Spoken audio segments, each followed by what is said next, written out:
Hey, what is going on? It is 12 noon on Wednesday, which means it's time for this week's episode of Ask the Instructor. I'm John Christman. The show is brought to you by the Tampa School of Real Estate. We're here every single Wednesday, 12 noon Eastern time, to help you understand the technical side of the real estate industry. And what we're talking about today is something extremely important when you're starting a real estate career, but also something that you may revisit later along in your real estate career, and that's choosing the right broker.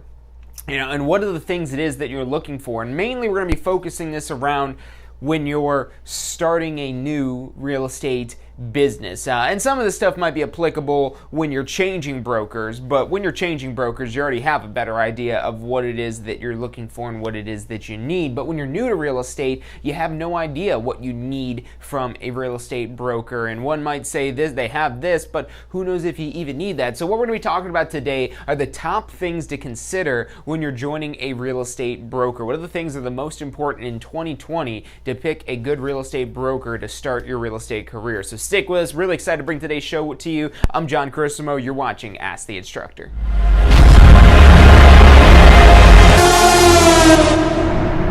You are watching Ask the Instructor. Absorb the knowledge. Become the expert.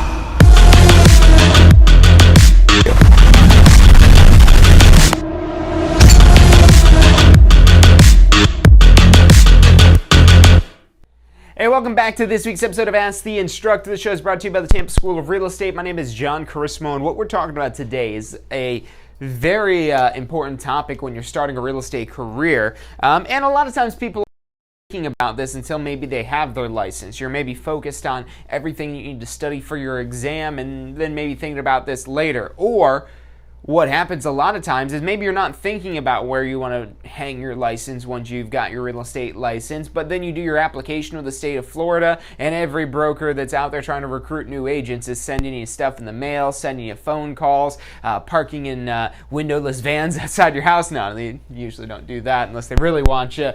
But anyways, how do you decipher this? How do you pick the right broker? Because they're all going to tell you they're the best. You're not going to, it's very rare that you'll find a broker that will tell you they're not a good fit, that you should look elsewhere. Although that could be out there, and if it is, that's fine. It probably wasn't a good fit for you anyways.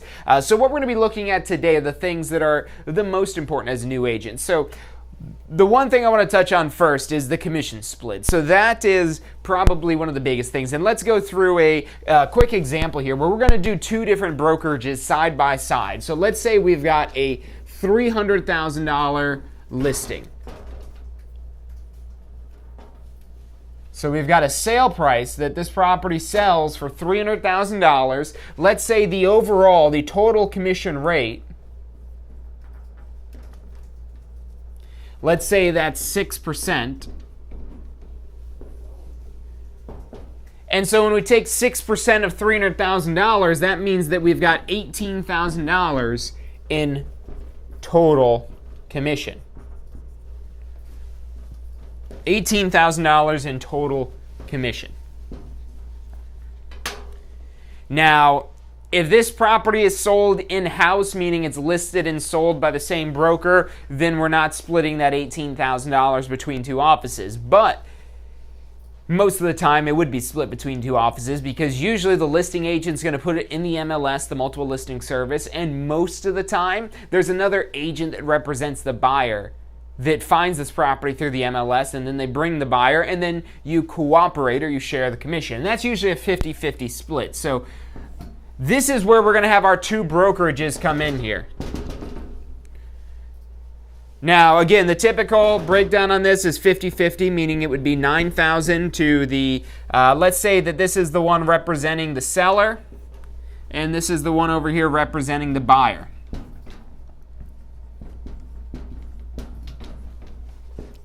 And let's just throw some names on these two. We'll call this one over here, we'll call it ABC Realty. And this one over here we'll call XYZ Realty. So let's say the agent at ABC Realty, let's say at ABC Realty there is a $70,000 70-30 commission split. And this is a very common commission split when you look at brokerages that have a commission split, is 70-30. And that means that 70% goes to the sales associate and 30% is retained by the broker. And so what that would mean out of your $9,000 is that would end up being $2,700 that goes to the broker, $6,300 that would go to you as the sales associate. Now, before you pass any judgment or think about, oh, wow, that's a lot of money or anything like that, we're going to break this down and really make an assessment of whether or not that is too much money. But let's give us something to compare it to that's definitely going to make this seem like it's too much money, or at least seem like it's too much money until we don't get the full picture. But let's say XYZ Realty, rather than being a split brokerage, let's say maybe they're a 100% brokerage. Those are usually the two main categories that a lot of people, when they're looking at brokerages, that they'll put them into one of those two categories. That, okay, it's a brokerage where there's a commission split, or it's a brokerage where the agent gets 100% of the commission. And even though they call it 100%, it's usually not truly 100% because there's usually some sort of transaction fee. Let's say there's like a $300 or $295 transaction fee. So if there's a $295 transaction fee, that basically means that we would then have, $8,705? $8,705 going to the sales associate. So if you just look at these two options alone, and you look at, okay, would I rather have an $8,700 paycheck at XYZ Realty, or would I rather have a $6,300 paycheck at ABC Realty? And if that's the only question it is that you're asking, you're not thinking broad enough. Because the answer is obvious to that question. If this is exactly the same, why would you put yourself in this situation when you're going to get, $2,400 more? $2,400 more over here than you would being in a split brokerage? That doesn't make the sense if they're the exact same thing, but that's where the differences truly are, is no two brokerages are created exactly equal and exactly the same. Even when you have these big, large brand names like the Coldwell Banker, Remax, Century 21, these big names that you just think of when you hear the term real estate, those are still independent franchises. And even though it's a franchised company, you'll see a lot of differences in the way they operate. Even though they're a franchise, even though they're the same brand, there's differences among the different offices. So one Coldwell Banker might not be as good as another one, and one Century 21 might be way better than another one, or who knows, maybe none of them are a good fit for you, because really it's not about who is the best, it's about who is the best for you. And so, yes, the first thing that you're going to look at is the money. Because that's the whole reason we're doing this, really. I mean, money is if not the main purpose of why you're doing this, it's a very important item. It's right there at the top of the list, if not one of the top items, at least for your business. So, yes, the money is important, but you got to look at the full picture.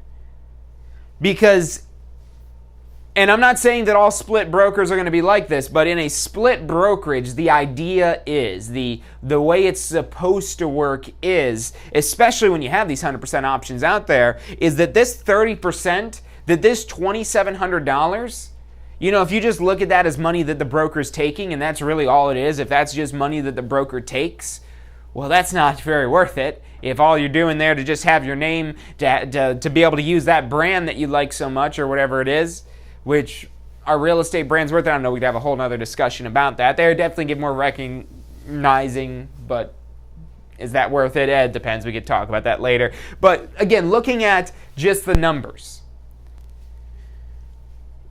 what you want to do is figure out, first and foremost, before you even think of the numbers, figure out what it is that you need to build a successful real estate business. What is in your plan? What does your successful real estate business look like? What are you working 24/7 all hours of the day running some massive team, or are you just doing real estate part-time on the side? Are you somewhere in between the two of those? Because depending where it is that what you're trying to get out of your real estate career will help you understand what it is that you need to achieve that success in your real estate career. And we're going to go through a couple other things that are really big things that are pretty universally applicable.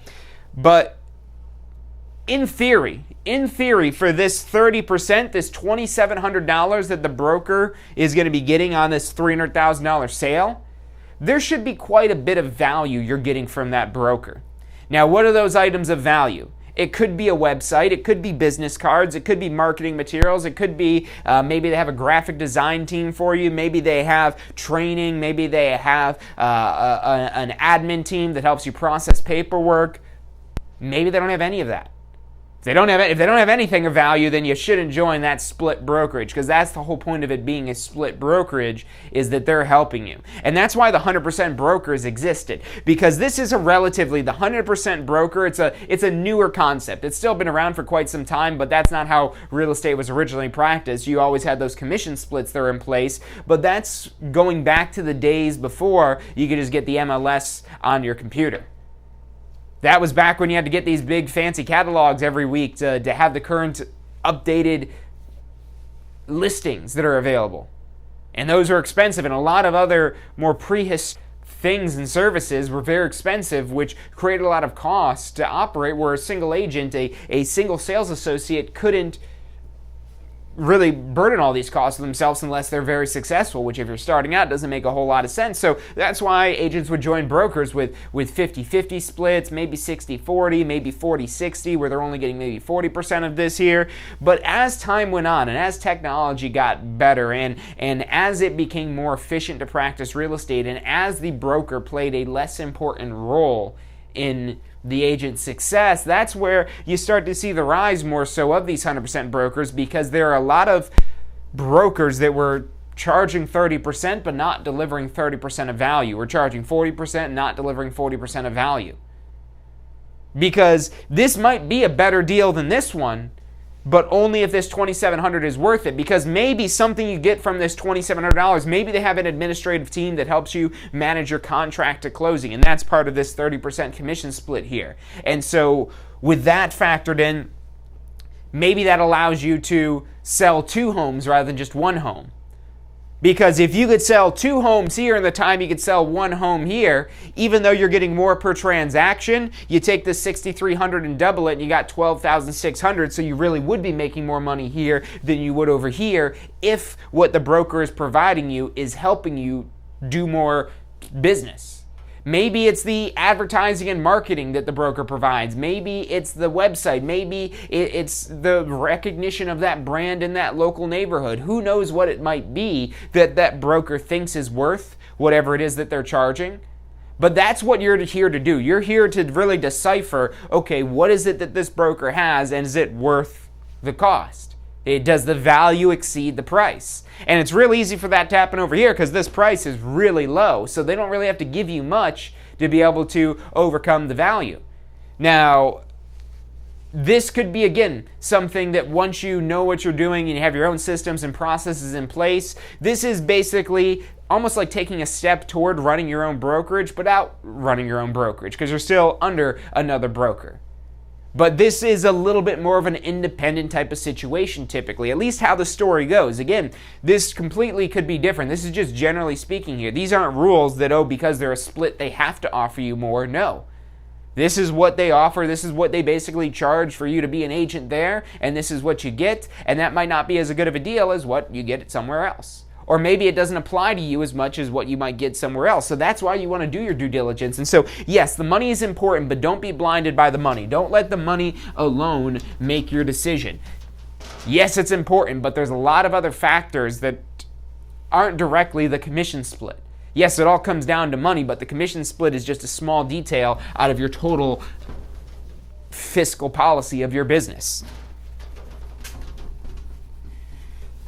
So yes, the commission split, that's really going to be the first thing it is that you're looking at. Now, one of the things that I'm going to bump up to a little bit higher on the list right now, and this is something that's always been on my list of top things to consider when joining a broker, and it's definitely not the most important, but I want to put it up at the top of the list because it is something that not all brokers have, and it's extremely important, at least right now, and it's only going to get more important, generally speaking, in the future as well. And that's technology. Having technology. It's something very essential right now, not just that they have the technology, but they know how to use it. And then not only that they know how to use it, but they're experts in it. Because if they're not experts in their own technology, how are they expecting you to become an expert in it? And if you want to have a successful, efficient business, technology is what's going to help your business become more and more efficient. You know, there used to be a time where you'd have to drive across town to get a contract signed, to get somebody to pull out a pen and put the pen to the paper.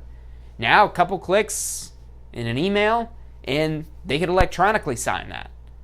Or, you know, maybe it's the virtual tours that you're having in a property. And a lot of this stuff you end up subcontracting out to other companies and businesses. Like you might have a photography company comes in. But it really helps out when you are in an environment where people understand technology, where people know the value of technology. And maybe that's not something that's important to you because maybe you're not very tech savvy.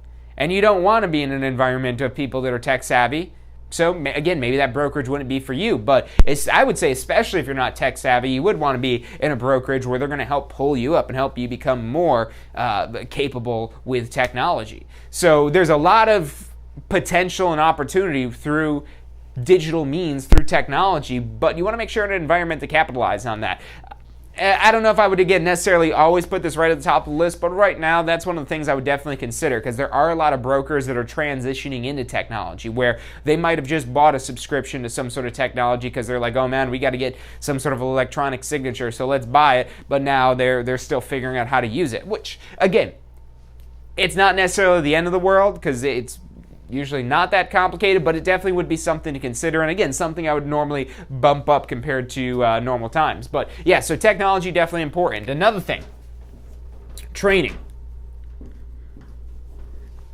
And this goes back to the technology piece as well, because now how are they delivering the training?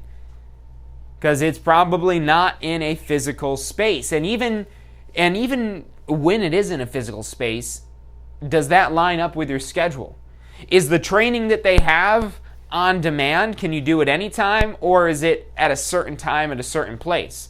Now, most brokers are right now doing some sort of video conference, live stream, something like that, to be able to do little trainings. And at the same time, there are some that are not. But that technology is out there. But at the same time, I've seen some things that people have labeled as training that I'm like, you can't really call this training. One in particular, I won't mention the name of the brokerage, but it was literally a recording of a little meeting, training type of thing, and maybe 4 or 5 people that were there, and they were using the front-facing camera on the phone, kind of pointing it around there, and you can't really tell what they're looking at. It's kind of crooked. You can't really hear that well.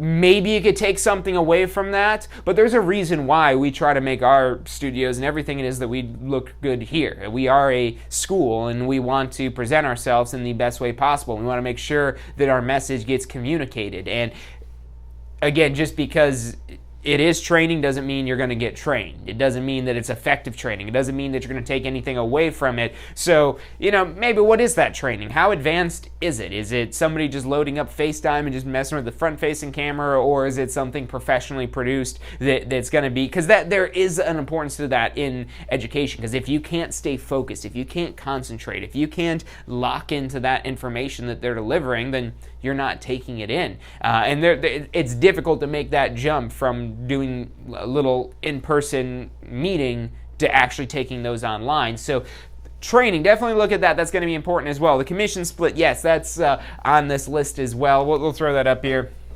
The cost to all of this as well. And that cost is going to be in the form of a commission split, maybe a monthly fee, maybe some sort of annual fee. Somehow, some way, that brokerage is in business to make money. And the way that they make money, they have one of 2 ways that a brokerage is going to make money. Either number one, that they sell houses themselves. So you have brokers out there that, there's brokers that don't have any agents. They're just a one-person operation. They have their own brokerage and they just don't want to answer to anybody, but at the same time, they don't want to be responsible for anybody, so they just sell their own real estate. And then there's also brokers who do that, but at the same time do also recruit some agents and have some agents join under them. And that's usually not a good place to be in as a new agent, because that broker has their own business that they're tending to. That their primary focus isn't helping you get better, it's taking care of their own business, which isn't the brokerage, it's their own real estate business. So that's typically termed a competing broker.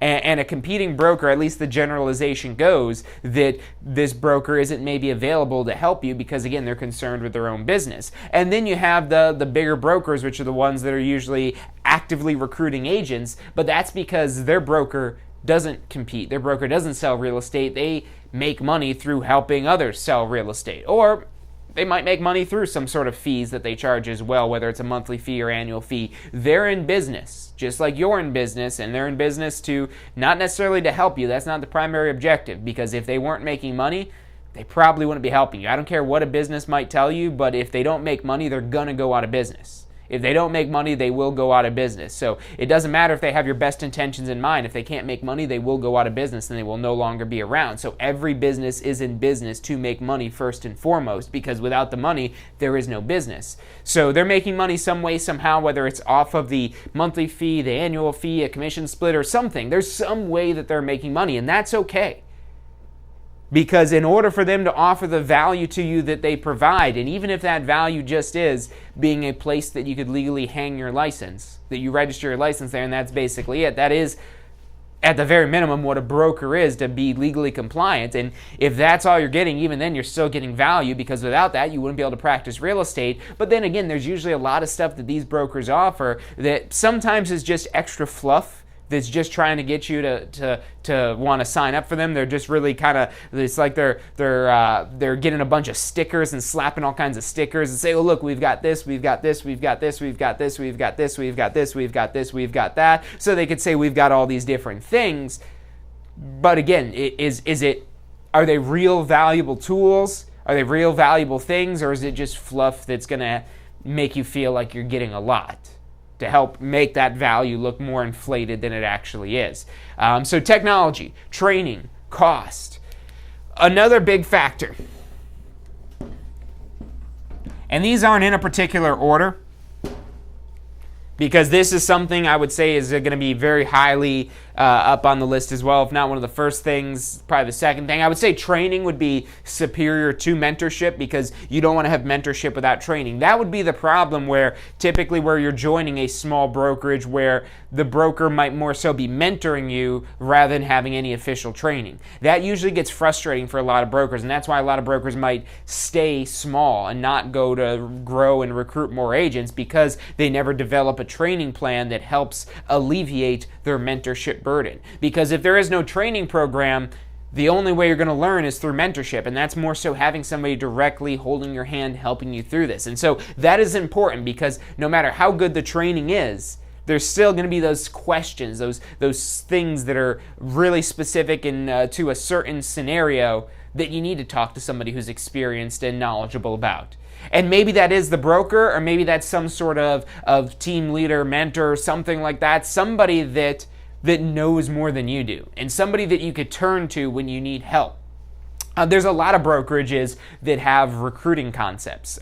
We'll touch on that real quickly about where they have some sort of recruiting concept. And for example, like Keller Williams, they're really big on recruiting. They have a multi-level marketing type of system where if you recruit somebody in, then you have this whole like downline of people and everybody that you recruit in. So if you've ever dealt with any sort of multi-level marketing company, that's basically what Keller Williams has with real estate. And with any marketing company, whether it's Keller Williams or like eXp Realty, if you've heard of, you might not have heard of eXp Realty, but if you've talked to somebody from eXp Realty, you've probably heard of eXp Realty. Exit Realty is another one that has recruiting systems. And look, these systems can be a great way to make a little bit of extra money, but don't count on these as your sole source of income. That's going to be selling real estate. And that's the reason why a company like Keller Williams can exist as a multi-level marketing company and not be shut down by the FTC, is because they say that, hey, our primary focus is actually selling real estate.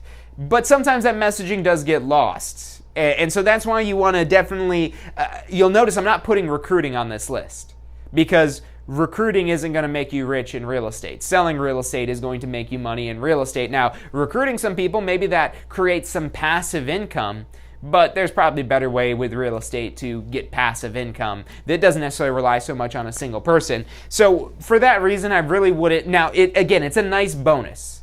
It's like a cherry on top. Maybe you don't like cherries, but if you do like cherries, imagine you got an ice cream sundae. And would it still be good without that cherry on top? Well, of course. But you throw that cherry on top, it just looks better, it sounds better, it tastes better. It's just a little bit better from that little bit extra. And that's what these recruiting systems are. Again, they're great if they're there, but don't let that necessarily be. I would not make that a something that you use in the decision-making process. And a lot of agents get led astray with this, of being told that, oh yeah, if you recruit this many people and this many people and this many people and this and this and this and this, and if you recruit all these people, then you'll be making X amount of dollars. And now all of a sudden you think that you got a real estate license to go recruit for employment opportunities rather than actually sell real estate, which it's an entirely different ballgame doing that. And again, you might be able to make a little extra money through recruiting with one of the recruiting systems that one of these brokerages might have, but I wouldn't necessarily make that part of your decision-making process at all, because first and foremost, you need to sell real estate. That is what's going to get you the big paychecks. Because even when you do have one of these multi-level systems, the best type of system that's out there, the most you get is like 10% of what somebody directly under you had sold. So when somebody directly under you gets a $6,000 commission, you get $600, which, wow, $600, that's a great little bonus. But again, that's all it is. That's all of a bonus, and that's all you should think it as. It's just a bonus. It's just something extra, and it's not even something you want to worry about. I would even advise to be wary about joining a recruiting company, because you don't want to fall into thinking that you're a recruiter rather than a real estate professional. Real estate, selling real estate. And I know, because I've recruited for companies before. I've seen people recruit for companies before. Again, it can make you a little bit of money, but it doesn't necessarily make as much money, or not nearly as much money as you could actually selling real estate. So don't get lost in the hype. The company will be very happy with you bringing in new agents with it, and they're going to make a lot more money. But it's a lot more profitable for you to focus on growing your business. And then maybe once you have a successful business and you have something that does attract people, well, then maybe you could look into that a little bit further and maybe even grow a team. That's really where I would say you should worry about recruiting. Don't worry about recruiting at all until you get to the point where you're ready to build your own real estate team. Because, and that's where I brought this all up here with the mentorship thing. Because you might, again, maybe it's not the broker that's going to be your mentor. Maybe it's not the broker that's going to be your mentor, but maybe it's like a team leader. Maybe you are going to be that team leader that's going to recruit new agents and help them become successful. And it's almost like you're a pseudo broker doing that. And that should be more your goal rather than just trying to recruit people. So again, and I'm going to put that on the list. We've talked about recruiting enough. It's a nice little bonus, but don't let that be the thing that makes you make a decision for a certain brokerage. These things are much more important than that. Now, these companies that have recruiting opportunities, if you've got somebody that's been trying to recruit you, maybe that is a good fit if they are going to really help you. And that's what you've got to differentiate when you talk to these recruiters from different companies is, okay, hey, do you actually sell real estate, or are you just a recruiter for the company? Because if they're just a recruiter, what are they going to mentor you in how to recruit people? No, they're doing that themselves. They don't need your help doing that. They're not going to teach you that, and you're usually are going to be like, okay, well, who is going to help me? So you want somebody to mentor you that knows how to sell real estate, that knows how to broker real estate. That could be the broker, or again, it could be somebody who's just more knowledgeable than you. But these are really, I think, some of the main things it is that you want to pay attention to. Okay, what kind of technology do they have? What type of training do they have? What type of cost are there? Do they have some sort of mentorship? These are going to be the main things it is that you want to look for. And yes, they're all going to have costs, so that's not something you need to find. But you want to make sure, okay, they're up to date on technology, they've got good training, they've got somebody I could turn to ask questions to when I need help. And then really at that point, I would say everything else becomes a bonus. And what's really important to, again, make sure that you're making the right decision for you is to have your business planned out. To understand what it is that you're trying to do with your real estate license, what your income goals are, how soon you want to make that much money, how much you want to work, do you want to grow into a larger team, do you want to hire an assistant? What is it that you're trying to do with your real estate license? What do you look like in 5 years? Where is your business in 5 years, and what is it at? What does it look like, and how do you get there? Now you reverse engineer that process, and then when you've realized what it is that you need to get to that point, the right broker is going to become obvious. Now you might be wondering, well, how do I know what do I need to get to that point in 5 years? So a great place to start, if you haven't done this already, is taking your post-licensing course. So I know if you took pre-licensing, you might be afraid to take post-licensing because you're like, oh, I don't want to have to go through a big complicated exam and a bunch of laws and rules and stuff I don't need to know. Post-licensing is different. Your pre-licensing course, the Florida Real Estate Commission, is primarily concerned with making sure you don't endanger the public. But post-licensing, on the other hand, once you've already proven, that's what you do by passing your state exam, is you prove that you have a minimal competence not to endanger the public. Now with post-licensing, that's a form of continuing education. You get to learn more real-world stuff of business topics. It's much less focused on laws and rules and more focused on, okay, this is your real estate license, this is what you do with it, this is how you get new listings, this is how you can market yourself, and all kinds of different topics like that this course alone isn't going to turn you into a millionaire rock star agent. Otherwise, everybody that keeps their license more than 2 years would all be millionaire rock star agents. But it's a good starting point. It's a good first step that's going to give you a really broad overview of a lot of different topics and really help you understand at much better level what it takes to be successful in real estate, what it is that you have to do, what are the specific activities. Because in your pre-licensing course, you're just learning about what needs to be in a contract for it to be valid, or the types of mortgages, or how to come up with a value on a property. But you're not learning the more business topics like, okay, how do I find new leads? What are ways that I could advertise and market my business? What are the ways that I could follow up with past clients and get referrals? More money-making topics. That's what's in your post-licensing. So if you have not taken the post-licensing yet, I highly recommend that you do so as soon as possible. You can do it as soon as you've got your real estate license.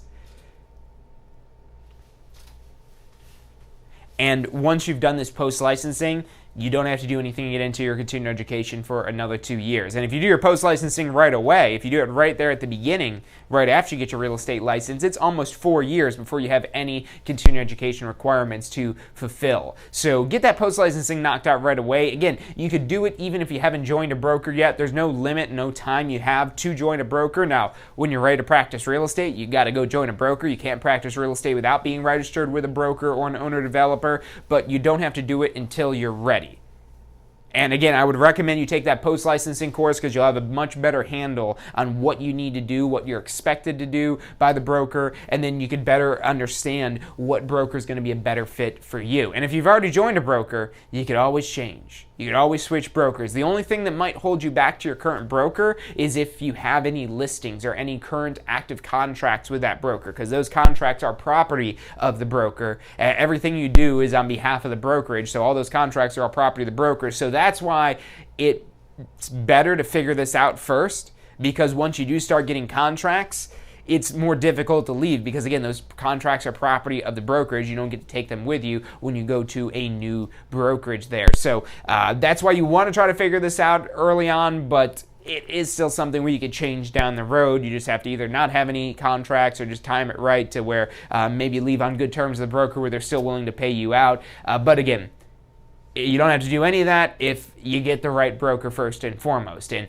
I know there's a lot to consider, but I see too many agents just sign up to one of the first brokers that they like without doing any further due diligence or checking the brokers whatsoever, which, again, it's a big decision. Now, you can always change at a later date, and that might be something you do because there are a lot of agents that will join a split broker, and then after they figured out how to sell real estate, they'll go join a 100% broker because they don't want to keep paying the high commission splits. And they already know what they're doing. They don't need that support system that split system offers. And that's where you've seen a lot of brokers now, a lot of newer brokers come out with hybrid concepts where if you're a new agent, you start out on a commission split, but once you've done so many transactions, then you get onto 100% commission. And there's some of those that reset annually where you cap out per year, but then there's also some where you cap out lifetime, where you basically do this once, you close X amount of transactions or X amount of dollars, and then in a lifetime you're on 100% after that. So there's a lot of different flavors of brokerage out there. There's a lot of different styles, a lot of different options, a lot of different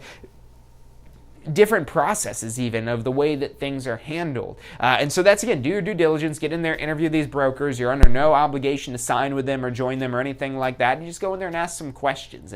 And when you're ready to make that decision, you could go ahead and make it. But definitely talk to multiple brokers so you could, again, just get a feel of which one's going to be the best fit for you. Because, again, there's part of it, too, that's the culture of the brokerage. Whatever it may be. Are they willing to help others? Are they tech savvy?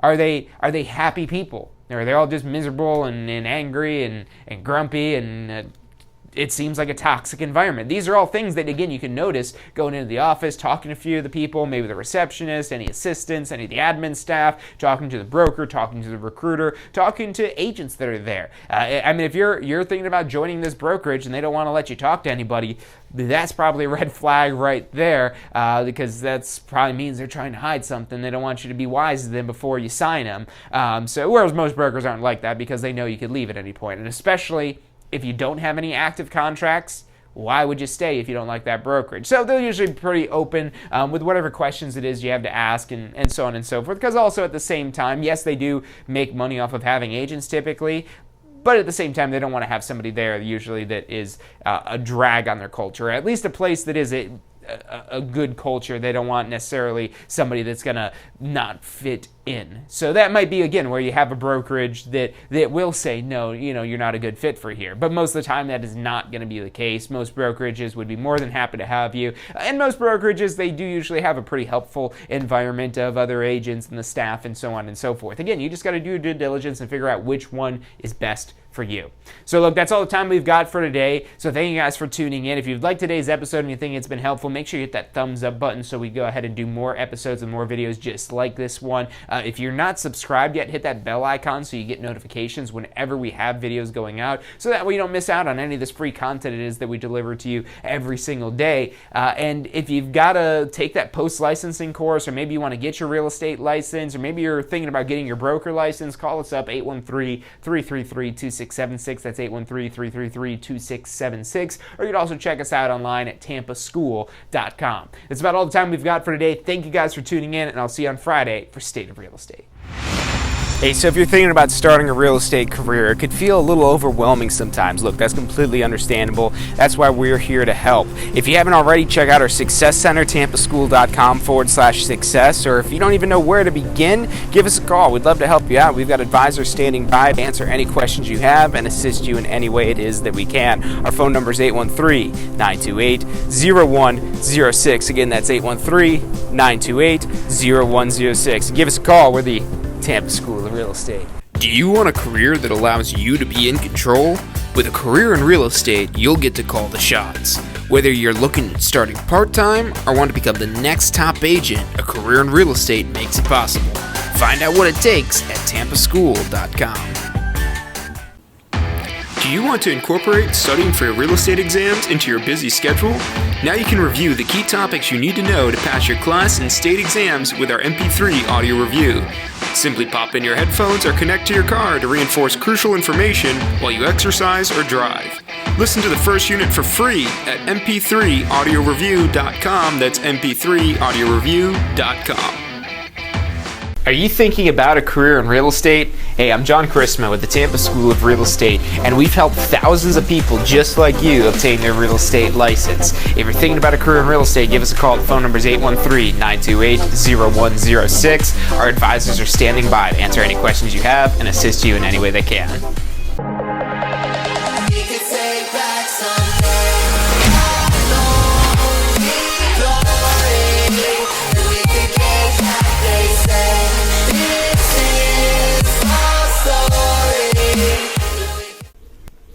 Hey, if you're enjoying the show today, which I'm sure you are, be sure to hit like, subscribe, post your comments, share with your friends and family. Thank you guys so much for watching.